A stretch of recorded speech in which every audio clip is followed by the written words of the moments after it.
your thoughts are.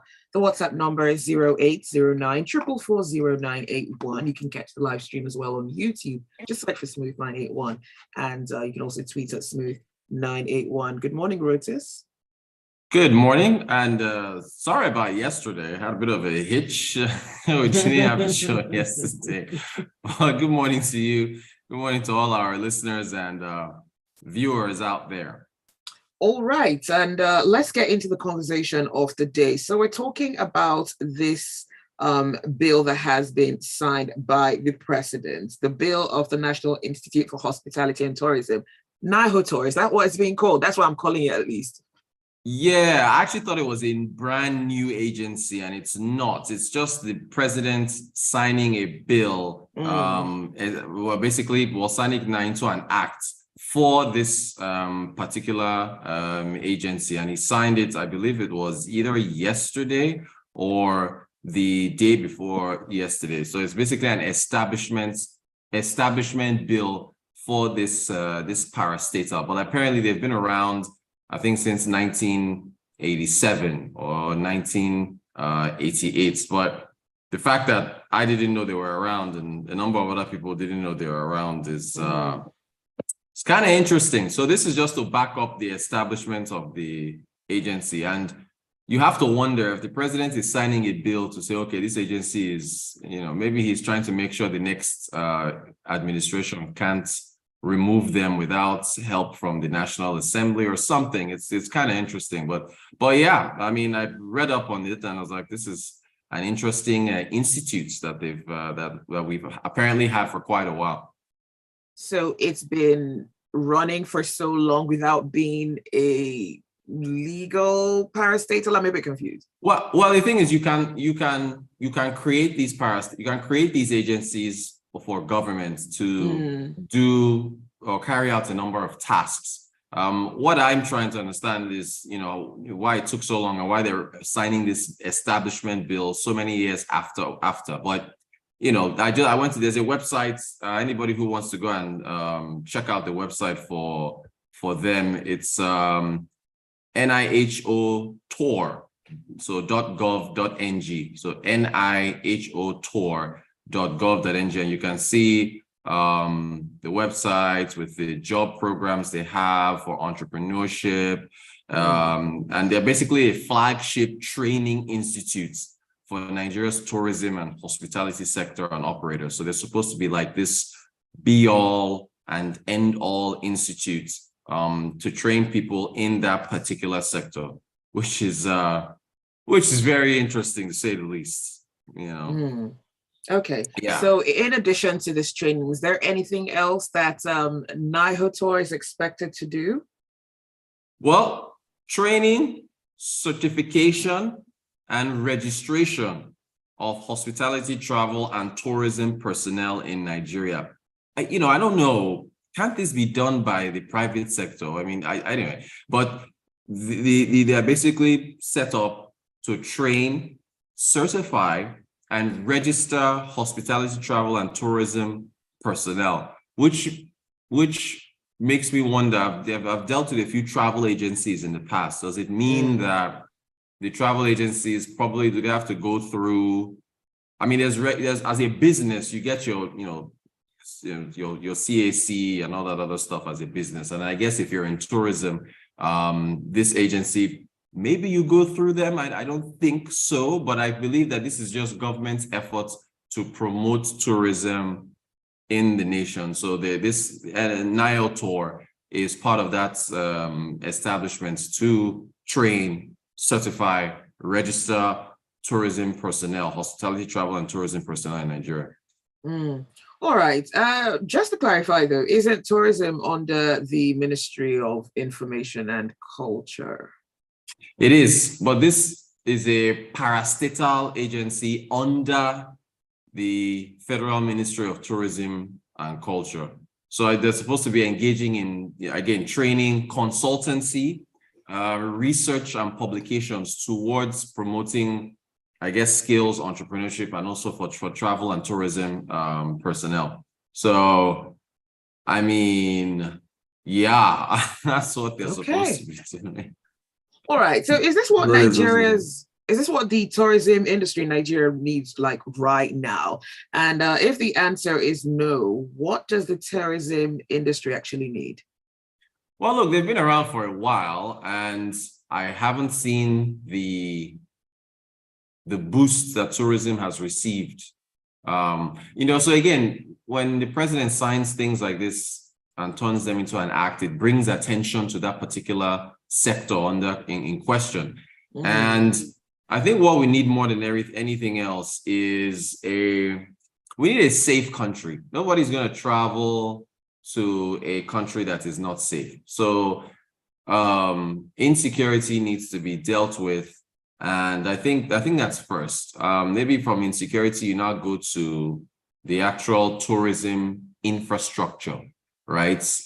Because if you go to the Ministry of Information and Culture's websites, you will see under the tourism link, anyone who goes to FMIC, which is Federal Ministry of Information and Culture.gov.ng, under tourism, they list their national tourist sites.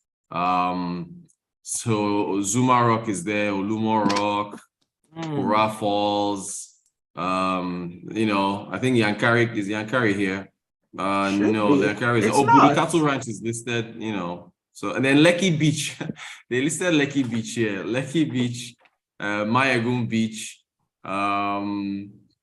The Whispering Palm Resorts at the Badagry Expressway, whether or not you can get there on time. Okay, Yankari National Park is here, that's also listed. The Kuyamba Game Reserve is listed. So look, we are blessed with a number of sites. The issue is the state of the animals that are there, the infrastructure, how you can access these sites easily without any issues, and then safety.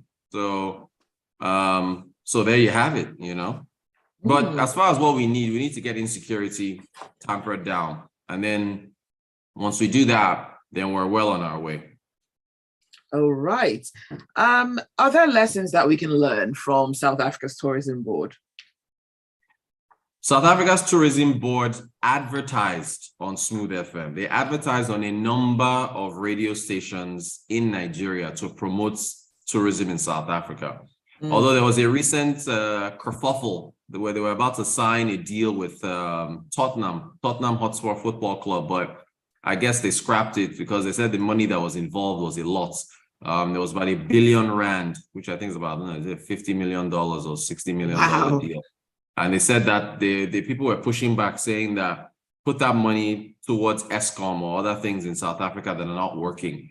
But either way, the point is the South African Tourism Board has been very active going on television and radio across Africa, promoting their brand.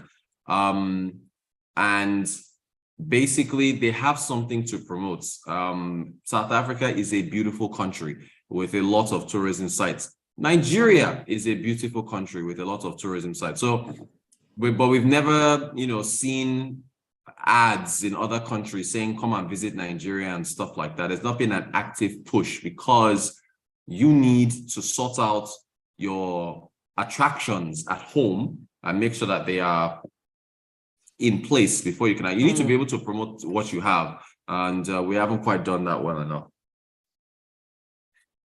All right. And I want you to confirm this for me. Did the president promise that he would reduce the number of agencies in his administration? Yeah, he did.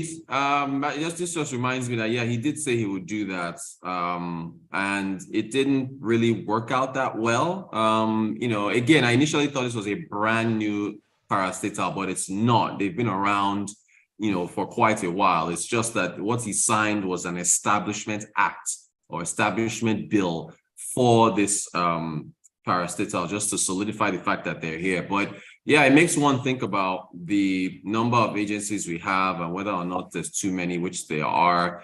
But then when you get to the tricky question of what to do about them, that's where tough decisions have to be made. All right. And can Nigeria realistically cut the size of government into much smaller bits? And what would be the benefit of that happening or the consequences? Yeah, it's hard. It reminds me of the Oronsayan reports, which is yet to be implemented. It talks about collapsing agencies and so on and reducing headcount. But we've got a high level of unemployment. We have a high level of inflation. So everybody is facing, increased cost of living. I think we'll get new inflation figures later today for January. And it's hard. It's hard to say you want to cut down the size of government because where are you going to put these people?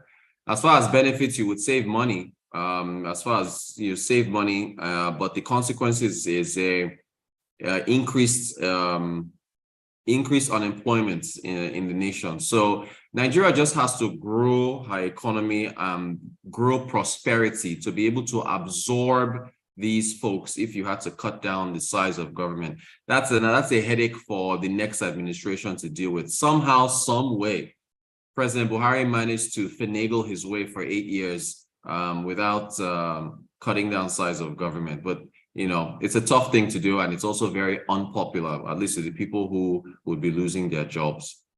All right, I've got a message coming through from Dabby, and he says maybe the funding process of the institute changes with the signing of the bill.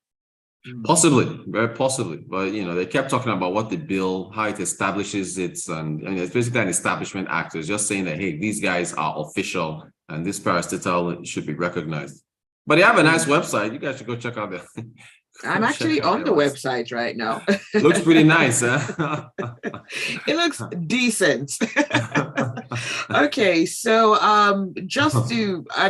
the president has created another parastatal and he's leaving in a few months. So this means this will become the load. Yeah, the load. I wasn't going to say load, but okay, we can go with your word for the next administration. Yeah, the next administration, I think Fitch, the ratings agency Fitch, just put out, another, warning for Nigeria that your next administration is going to face high levels of debt, low revenue, the normal things that everybody tells us when a new administration is taking over. So yeah, the next administration, look, the clock is ticking. Well, once they sign in May, the main thing I want to see is Zibby. Everybody needs to just wait. What I want to see is whether they yank fuel subsidies. That will be, all the candidates have said they'll remove it. It's easy to say with your mouth when you're campaigning, but when you yank it, and to be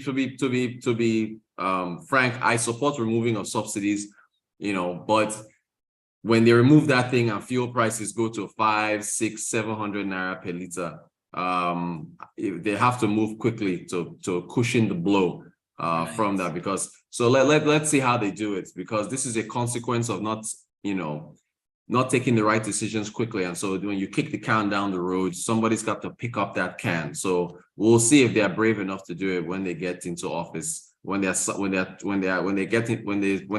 over, when power is handed over to them in May of this year. And a final comment from El Como. He says local, state and federal government, civil and public service jobs are Nigeria's social welfare net.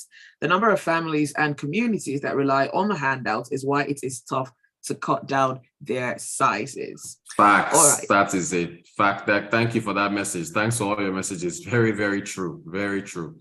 And that's all the time that we have for Business Express this morning. Thank you for listening, and thank you, Rotus, for joining us. Thanks, Zibby. Thanks to everybody sending messages. I'll catch you guys tomorrow. Do stay with us. There's a lot more to come on the Smooth Breakfast. Brought to you by EnterSwitch.